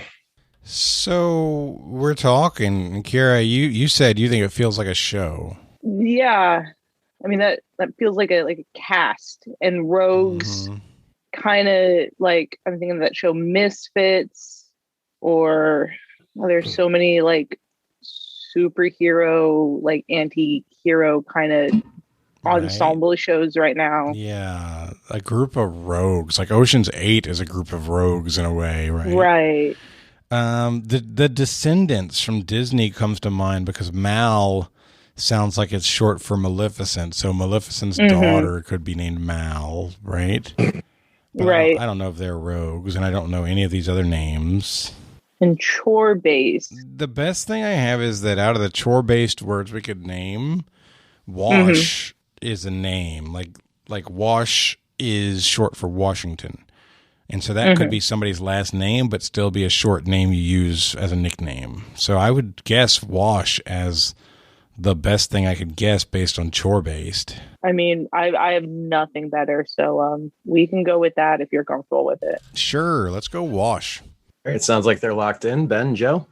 We ain't know nothing. We ain't got nothing, buddy. I also mentioned Ocean's 8, but we couldn't get any in there. And finally, Joe was like, "Give me your best chore-based verb." I'm like, "Okay, cook." Cook So we sounds like locked in cook. Cook could be a name. Yeah. It's just what we got. Yep. Oh, Cook is far more likely to be a name than Wash, Jonathan, who friggin' Jonathaned on this question. What? Oh, Yes. Yep. Malcolm Reynolds, Kaylee Fry, Jane Cobb, Zoe and her husband, Wash, on the TV series Trinity. Firefly. Oh, I said Firefly. Yes. I couldn't give you anything. I'm not sure. Firefly. I don't know. I only know. So that's the thing. I only know one thing for Firefly, and that's my youngest daughter's name is Zoe, and Chris gave me a figurine of Zoe from the show Firefly, but I'd never watched it. That's the only thing I know about the show. I've heard of Mal being a character in Firefly, but y'all know I famously haven't ever watched a single episode of Firefly. So I watched, like, we had a coach. We had a coach whose last name was Wash, so it struck me as a possible name for sure. I said the Jaguars had a terrible defensive coach named Todd Wash. So anyway, Kierah, you were right that Wash is the pilot of Serenity for all of the TV series and most of the movie. There we go. Oh, yeah. Told you, some of your audience very is about to sad. be really sad. Oh, that's a great question. Oh man, that was good. All right, question 2. All right, question 2. The category is It's Child's Play. What 2011 Toy Hall of Fame inductee of the more abstract variety, which can be used for an impromptu character costume, play area, or element of a performance, shares its name with the nickname of a regally named celebrity child born in 2002? Yeah, you want to lock that in? Let's do it, Ben. All right, we're locked in. Oh, Kierah, I don't even comprehend the question yet. So Right now, I'm trying to think of celebrity baby names that are like regal. So I'm like Prince, Baron, Duke. Prince, Baron, Duke, King, Queen, Lord, Count, Countess, Duchess. But what? I don't know. Any of those toys? King. I feel like there's a king somebody. Right. So it's a Toy Hall of Fame inductee that's abstract, right? So that means this is going to be something like, it's not an actual toy. It's something that we all played with. Like Play-Doh. Like a stick. That's the kind of thing. A stick. A rubber ball. It's Blanket. Blanket. How is Blanket regally named? That's the nickname of Michael Jackson's son, Prince. His nickname is Blanket? His nickname is Blanket. Well, yeah, okay, we'll go Blanket. Then a blanket, hold on. An element of performance, a blanket. A play area, it could be a blanket. Yeah. How is an element of a performance a blanket? It's like a curtain, or you can like wear it as a robe. You can do a lot with a blanket. Yeah, all right, we'll say a blanket then. Jonathan sounds so happy on that. Damn it, Jonathan. No, not me. Damn it, Kierah. Damn it, all of you. Yeah, we had the same logic. Joe came to a first Blanket. It was like, yeah, because his name is Prince Michael Jackson II. So yeah, we locked in Blanket. And I knew like the Toy Hall of Fame inducts things very abstract, like the ball or a box or a stick or things like that. And Blanket fits. Yeah, you guys have taken everything I had in terms of flavor follow-up off the table by talking through your answers. Points all around. It's a blanket. Yeah. So, I mean, I was gonna say something dumb about naming things that are abstract, but literally yesterday, my daughter wants to build a fort, and she was trying to stretch a blanket from her bunk bed to her Barbie dream house. Yeah, and man. It was not long enough. We had to use a sheet with blankets draped over the sheet for a door. Yes. So yes, I just used blankets as a toy yesterday. Don't forget a box. Man, a refrigerator box is one of the best toys of all time. My equipment came in for my new job. She was like, "Can I have your boxes when I'm done?" I'm like, "No, you can't take all the boxes. And you can't cut them up. Golly, man, you leave that cardboard shaving everywhere. I'm gonna take this kid to U-Haul and just have her buy moving boxes. That's all she wants to play with. Hey, you guys kind of chuckled a bit at the idea of a stick, but I think all of the abstract things you've listed in this question are inductees in the Toy Hall of Fame, absolutely. including a stick. I'm not. I wasn't joking. I knew a stick was inducted. I was being specific. All right. Question 3. All right. Question 3 in the round. The category timeless names. A 50s teen singing idol shares what name with an early Catholic pope that ruled in the 200s and a Roman general who has a socialist society in the UK named for him to this day? Can I get it one more time, please? Sure. A 50s teen singing idol shares what name with an early Catholic pope that ruled in the 200s and a Roman general who has a socialist society in the UK named for him to this day? And just to be clear, it's like the first name or the last name of the 50s person. It's not two names. It's one name, right? In as much as popes tend to be known by their first name. Yeah, it's a first name. It's a singular answer we're looking for. So it's a pope, it's a singer, and it's a Roman general. Roman general. You said the Pope ruled in the 200s? Yes. You're right about 2 minutes. We're locked in. So if it was a Roman general, it feels like it should be something that ends with a U.S., right? I mean, you think about like the Marcus Aurelius. Like a Marcus, yeah. Right, yeah. They were Justinius. Oh, there is a Pope Justinius, by the way. That's another There Pope. was. Yeah, we named Pius, Urban, Clement, Peter, Paul, John, Lando, and Sixtus, and just now Justinius. Out of those, Paul is the best one for a singer because, like, Paul Anka could be a 50s singer. Okay.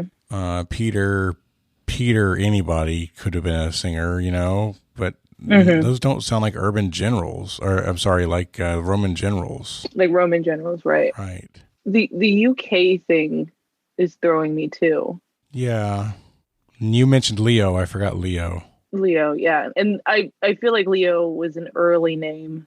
It is, yeah, for sure. I mean, Leo could be a Roman general. Could be. I don't know about any singers, or was it a socialist group in the UK? Yeah. But that's like the earliest the pope I can think of. Yeah. I don't know. I mean, we could say Pius if you want to, but I just don't. I don't have any idea. Paul doesn't feel right, but Paul seems like the singer would be possible. Mm-hmm. Honestly, whichever one you want to pick, I'm fine with. Let's go with Paul. Was there a Pope Elvis? Because Elvis is a 50s heartthrob. I would really love it if there was. I couldn't tell you for sure, but if that is the answer, I'm gonna be giddy. Elvis could be Elvis, the general with a us on the end. You want to go with Pope? I mean, we could just go with it, just hoping. Let's do that. It's a guess. Let's go Elvis. Yeah. Let's go Elvis. Oh, I hate your faces. Well, we don't know either, but we don't know either, but we came to the same guess. Give it to me. Come on. It's not Elvis. It's too good to be true. It was. The name that all three figures share in common is Fabian. Wow. Wow. I was never going to get that. Yeah, me neither. Yeah, what threw me off was when you said popes, because I'm like, okay, the Council of Nicaea wasn't until like 313. So 200 seems super early for you to have popes already. Mm-hmm. But hey, whatever. Fair enough. He was one of the first handful. Yeah, like super early, like a couple like 1 or 2 generations removed from Jesus Christ. Yeah. Mm-hmm. Yep. What was was it just his the teen idol? Was he just named Fabian, or was it yeah, he went by the stage name Fabian. His first name was like Fabiano. He was of Italian descent, and he just Americanized it in a sense to Fabian. He did songs in the late 50s like Turn Me Loose, if that rings a bell in classic rock music at all for you. Nope. Not my wheelhouse. Not really. We both missed that. That's the end of the 5th round. Score, actually, we gained some points there, Kierah. The score is 95 for Joe and Ben to 90 for Jonathan and Kierah. Wow. Bringing it closer. We're on the razor's edge going into round 6. The first question of that round was one we got right that they missed. What was that one? That was Wash. Wash. Oh, yeah. Firefly. Wash. Come on, baby. That was so good. All right, let's move into round 6 with question 1. I swear to God, it's only distantly a Trump question.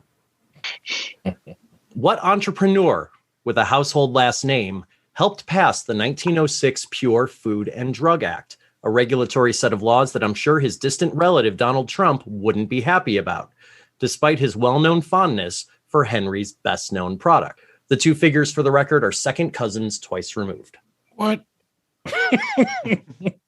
Yeah, let's I'll give you a that repeat. again. Yeah.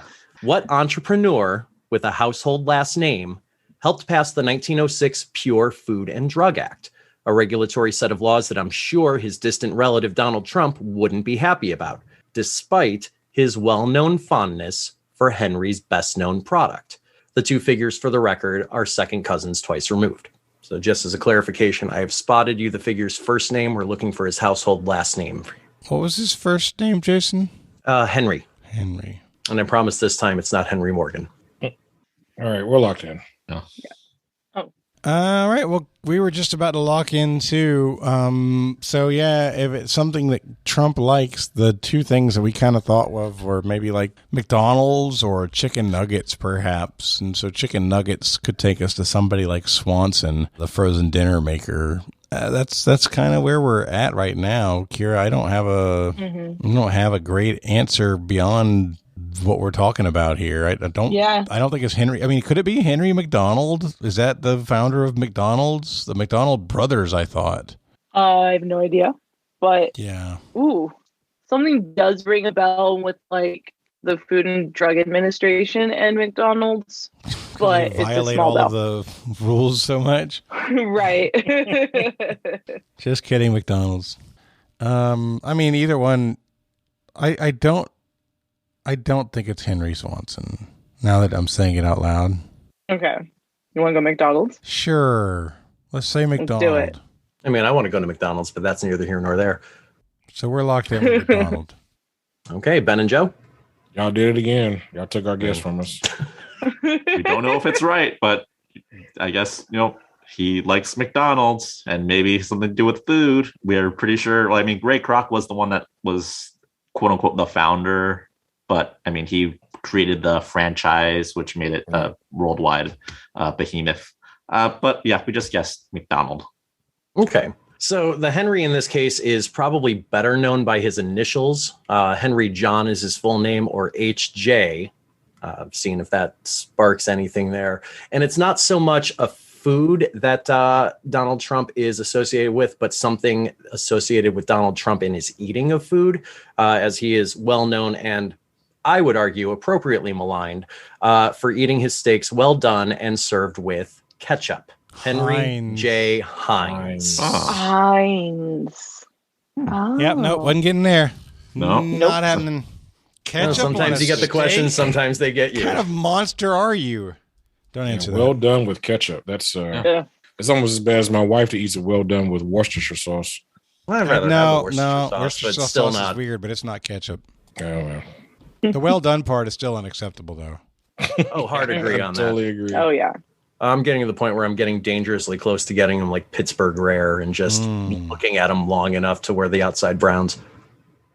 It was a brown cow. I don't have to brown it. Right? All right, question 2 in the round. The category is non-Honda Civics. If not for the ratification of the 16th Amendment to the Constitution, the 18th Amendment may never have been ratified for pragmatic reasons. What did the 16th Amendment allow the U.S. government to do, paving the way for the 18th Amendment to be enacted with less concern at the federal level? That's my best logic, Kierah. Wait, I like your logic. You want to go with it? Oh, Let's go with it. you put Yeah. a thumbs up on the screen. Was that on purpose? Or did it just see Did your I? thumb? I think- oh, She was did it? holding a thumb up to her mouth and it's like, okay, I see a thumbs up. We're locked in, by the way. I think it's because like I'm on my iPad, and so it's got all these gestures little over there. features that I'm just like, I don't know what these are. You're locked in. We're saying income tax. We think the 18th is prohibition against the sale of alcohol. Maybe they were worried about losing taxes on the sale of alcohol. So income tax gave them a steady stream of income that allowed them to not worry about losing taxes on alcohol. So we said income tax. Yeah, we came to the same conclusion. 13th, 14th, and 15th were associated with former slaves after the Civil War ended. And pretty sure I remember 16th being income tax. Joe agreed, so we locked in income tax. Yeah, good job, players. That's points all around. Woo! Yeah, in the temperance movement in the late 19th century, the big pushback that people in the federal government were having about kowtowing to people who wanted prohibition was, we're going to lose a significant amount of our GDP and our national economy, because at the time, like 15 to 20% of the government's revenue was taxes on liquor and alcohol sales. So once they ratified the 16th Amendment and they had that significant revenue stream, that opened the door to prohibition. Interesting. Shout out to the Oversimplified YouTube channel that inspired that question. There we go. And the last question of the 6th round. Coming up. Category is tall boys. Among the many roles found on the acting resume of Ted Cassidy, known for his unusual characters in series like Star Trek and I Dream of Jeannie, is his work on a certain TV series where he played 2 different characters. One took advantage of his stature at 6'9", but what other character did he play, where the fact that he had to hide much of his body from the camera made his height a disadvantage? You want the name of the show or the name of the characters? What did you ask I want for? the name of the second character be included. The first is the one that took advantage of his stature at 6'9". I am looking for the other one. I was hoping I had that in my head as what the name of it was, and I was like, is that right? Yeah, I'm down with that. We're gonna lock in For sure. Ooh, for sure. So you have Meow? I mean, like, it makes sense now, but I'm not like, I don't have meow. All right. I feel good about it, but I don't have meow meows. Oh, shoot your shot. I feel good. na. I knew that I would. All right. So, so I'm thinking, okay, 6'9", somebody that was in the 60s or 50s. The only super tall person I could think of was you came up with his name. All I could think of was you rang. Okay. So we're thinking Addams Family, right? We're thinking Addams Family for sure. Okay. So he could have played Lurch. Yeah. Could he have possibly played Cousin It because he's all covered in hair, or no? So I don't remember Cousin It from the show, and I don't know how they would mask his. I don't remember Cousin It being super tall. Yeah, I'm not but sure he could be Thing because his hand was always just the in hand. the box, right? Thing, and that was just the hand. That was a fairly big hand from what I recall from the show, or I could be misremembering that. Yep, let's go with it. Yep, locked in. Kierah, you look dejected. Yeah, that's what we got with two. Jonathan said Lurch, and I immediately went to Thing, just a hand. He would have to hide most of his body. If you're already 6'9", that would be difficult. Yeah, we went with Thing. You would be right on the difficulty, and you'd both be right on the answer. Ted Cassidy played both Lurch and Thing on the TV series The Addams Family, with the exception of scenes where both characters were in which case Thing had a body double, believe it or not. Wow. I was struggling because I was like, I know there's a Cousin It. Was the hand called Thing? And Kierah literally, she's like, Thing, the hand. Yep. I'm like, sweet. So I have a funny story about this. When I was trying to come up with the answer, I was thinking, of course, you rang, and it reminds me of there's this basketball player called Boban Marjanovic, and I think I watch Inside the NBA regularly. I taped this show with Charles Barkley and Shaq, and the first time they featured highlights with Boban Marjanovic, Shaq started saying "you rang," saying that he looked like Lurch, and when I tell you, it caught on so much. Like, this guy ended up doing commercials playing like Lurch. Whenever he was scoring a game, they would put "you rang" on the billboards. Like, it was this thing that kept rolling. It's amazing. That's awesome. Boban, arguably the most likable player in the NBA. Everyone loves Boban. Absolutely. All right. Well, at the end of the 6th round, we never caught up. Kierah, the score is 115 to 110. Joe and Ben have the lead. I just want to say before we go into the gauntlet, Katie has his way of pairing me up with like these absolute monsters of players, right? And like, I think she's figured out that if we're gonna have like a AR-15 on the show, gun wise, I am the perfect butt to put on the end of that gun. Like, that's my role. I am the butt of the gun. That's my role here, and I'm happy with it. I'm very happy with it. As I say in the movie Drumline, Ben, one band, one sound, and we are one team together. It does not matter. Yes, we are. How we get the answers. We get the answers together. I would not have gotten California without you, Ben. Well, your reason. That was we are in the lead because of you, Ben. If nothing else, I'm your lucky charms. That was pure luck that we got. I don't know, man. I'm not gonna do it, but it's a hard time resisting the show title of TW342. I am the butt. Yeah. I got 10 episodes to decide. I mean, we got the title opportunities today are TW352.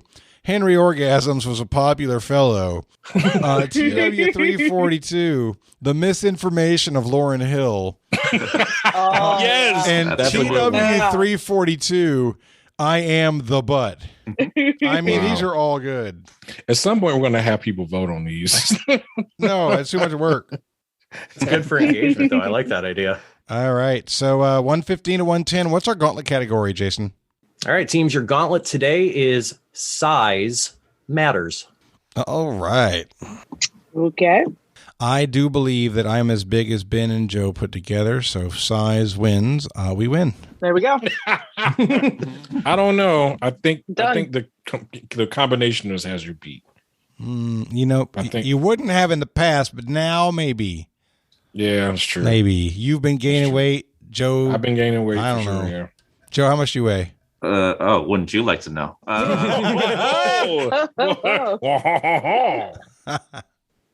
don't have to 170. I'm 170. 170. 170. Yeah, oh, Ben, you got me beat. You got me beat. I got you beat. Yeah. If you hadn't gained weight, though. But I'm very cowardly. That's the problem. If it's a cowardly 170 running straight away from you. All right. Our wager is locked in. All right. Our wager's locked in. Okay, let's see how you do with this. Question 1 in the gauntlet. A 1505 piece titled Portrait of a Lady with a Unicorn is among the most notable works by what artist whose name is possibly better associated today with size? Yeah, I think we're going to lock that in. Yep. Raphael Humongous. Probably that would be my artist name if I ever take a pseudonym. Raphael Humongous. I want to be called Raphael Humongous. Humongous. That needs to be my gamer name right now. That's awesome. Currently my OnlyFans name. So. I mean, that is so good. Okay. Our answer is locked in. All right, question 2. Both visually evoking size, the astrological symbol for Neptune looks incredibly similar to the logo for what public institute of higher learning in the United States, founded in 1820? Just to put a modifier in a better place, what I'm saying with both visually evoking size, because that's just awkward grammatically, is that both symbols or logos visually evoke size. So the both is referring to the pair of elements of the question. I don't know if that helps untangle anything or not, but there you go.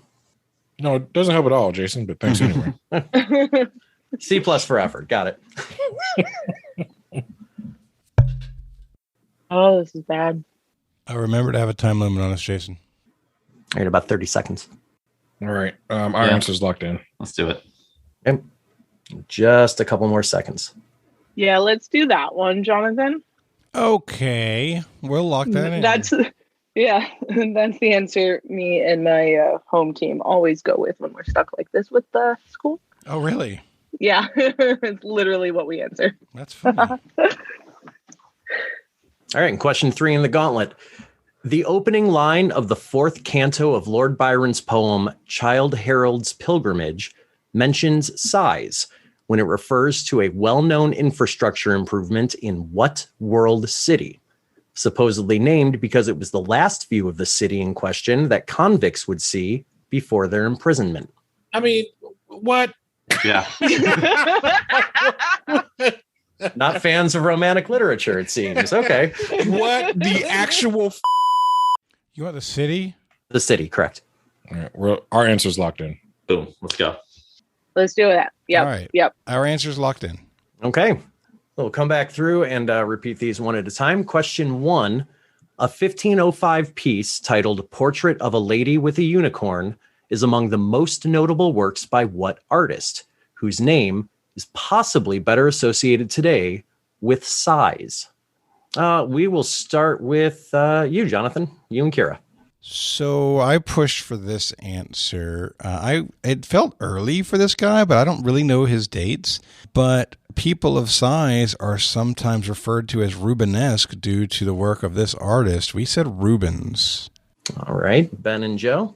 We didn't have any freaking idea. Nope. So I forget. Did we go with Gargantua here? Gargantua, which I think pretty sure is. I was trying to right. remember. Answer. We just went off of the. Isn't that a bad guy in referring to Superman? Probably. It could Probably. be. We just went off the what would a person of some type of vaguely Italian or possibly Italian name that would refer to size. That's what we were going off of. So we just guessed Gargantua. Yep. Okay. All right, question 2. Both visually evoking size, the astrological symbol for Neptune looks incredibly similar to the logo for what public institute of higher learning in the United States founded in 1820? We'll go with Ben and Joe for this one. Again, we didn't know. We were trying to take it from the astrological side. We couldn't really think of anything there. Joe suggested Ohio State, which seems 1820 seems right, but that's just a big O. So I was like, I don't know. And then we ended up settling on University of Michigan, as we figured that massive M might be like an upside down trident or something for Neptune. So we locked in with University of Michigan. All right, Jonathan, Kierah. And like I said, I used to do astrological charts. I knew all of the planet symbols at one point, and I felt very confident that this was some kind of trident-looking thing. We couldn't think of a school that made sense, and then at the last second, we went with the College of William and Mary because William starts with a W, so maybe there's a W that looks like a trident. But we're not confident in that at all. Okay. And question 3, the opening line of the 4th canto of Lord Byron's poem, Childe Harold's Pilgrimage, mentions size when it refers to a well-known infrastructure improvement in what world city? Supposedly named because it was the last view of the city in question that convicts would see before their imprisonment. Jonathan and Kierah, we'll bounce back to you. Kierah, do you want to talk it? Well, I mean, we're just thinking prisons, infrastructure, Alcatraz, San Francisco. They're looking at the Golden Gate Bridge before they go in. So we said San Francisco. All right, Ben and Joe. Yeah. Y'all heard my, my flusteredness at this question.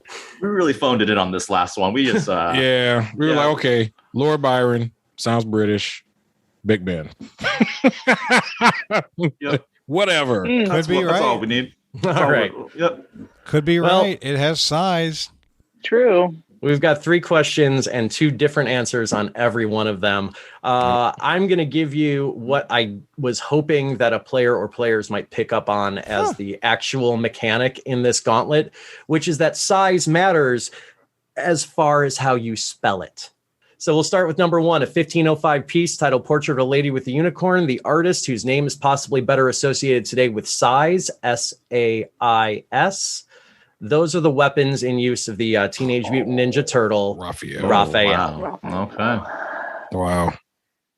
The opening line of the 4th canto of Lord Byron's poem mentions sighs, S-I-G-H-S, when it refers to the Bridge of Sighs, which is a well-known bridge in Venice. Italy. Mm-hmm. We're so wrong. Yeah, okay. And the final one, both visually evoking size, P-S-I-S, the Greek letter of the alphabet, which looks really, really similar to the trident-looking symbol for Neptune, and can be drawn combining the letters I and U as they are in Indiana University. God, none of us got any of them. All right. Well, I take personal offense to this category. I am dyslexic.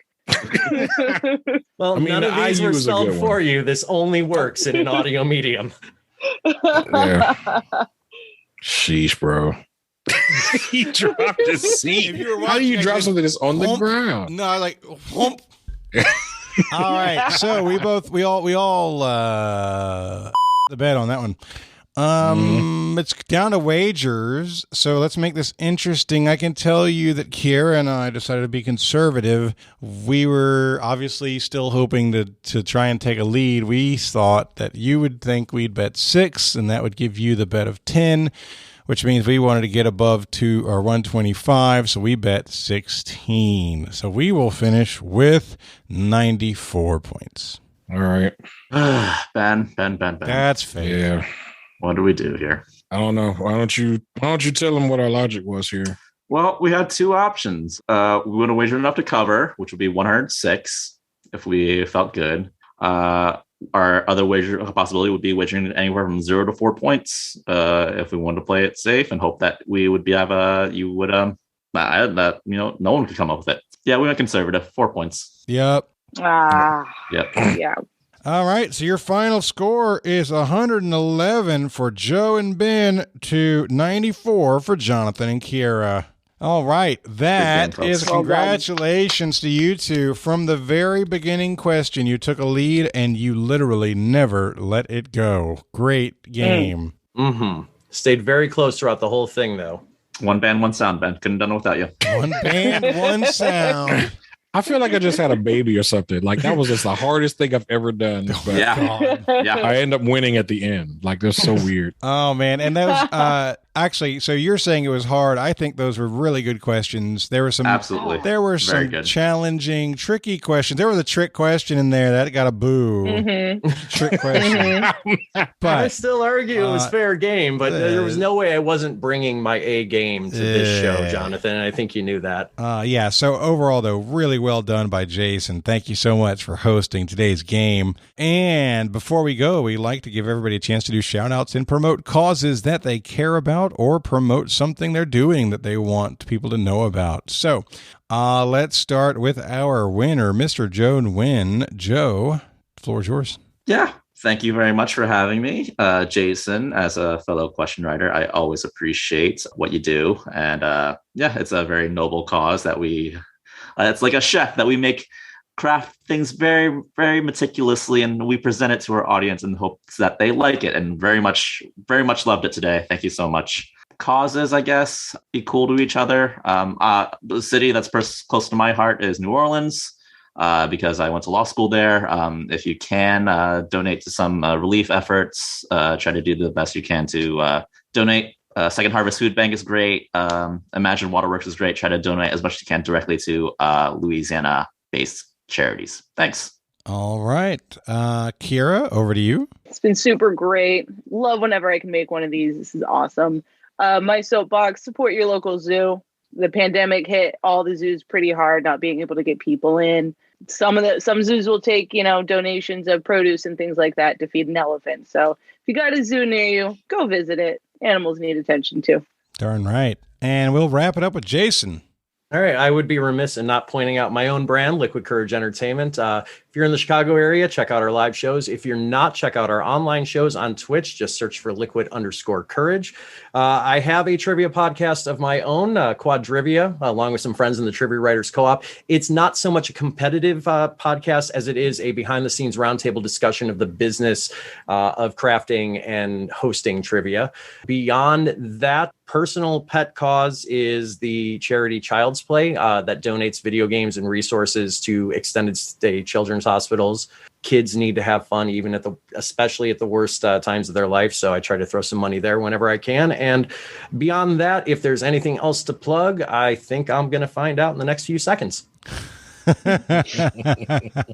All right. Well, that is going to wrap us up. So for Jason, for Kierah, for Joe, and for Ben, my name is Jonathan. This has been episode number 342 of Trivial Warfare, where it's not just trivia, it's war. Bye, everybody.